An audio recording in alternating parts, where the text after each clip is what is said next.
A strange human figure suddenly appeared on the streets of Miami, mounted on a horse. What made it even more disturbing was that the figure had been sewn together from real human body parts. I quickly noticed a symbol carved into the horse's forehead. It was exactly the same as the mark found on the abdomen of the Seven Snakes victim. The moment I saw it, I knew both crimes had been committed by the same person. Not long after that, the killer struck again. This time, he arranged a large number of dead fish inside a botanical garden. Once again, they formed the same symbol. I followed the trail of blood left at the scene. Soon, I found blood on the handle of the greenhouse door. Realizing someone might still be inside, I immediately called the police. When they forced the door open, everyone froze at what they saw. A woman was suspended in midair, wearing a pair of wings. The police rushed to save her, but they accidentally triggered a mechanism at the scene. In the next second, her jugular vein was pierced, and she died on the spot. Just then, a harsh noise came from a cabinet in the corner of the greenhouse. The police noticed it and carefully opened the door. To their shock,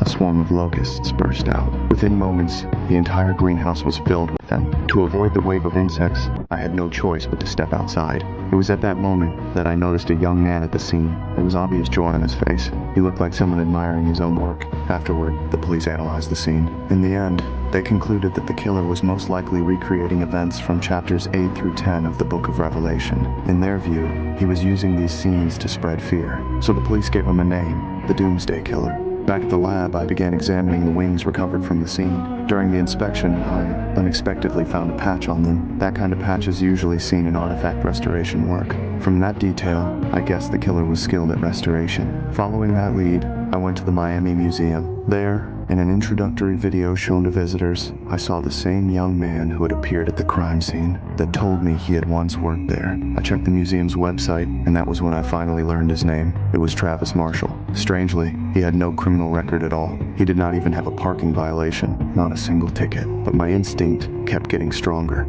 I was sure this man was hiding something. The next day, while he was out, I quietly slipped into his home. The place was unnaturally clean, with almost no sign of disorder. I soon found that his shelves were filled with religious books. Not long after, I noticed a copy of Revelation on the table, but when I opened it, I realized that some of the pages had no page numbers at all. That detail immediately reminded me of the numbers the police had found in the previous 3 cases. I went through the Book of Revelation again and again, but I still could not find those pages. At that point, I simply cut out the unnumbered pages. After I got back, I compared them with the numbers the police had found. They matched perfectly. At that moment, I knew for certain Travis was the Doomsday Killer the police had been hunting.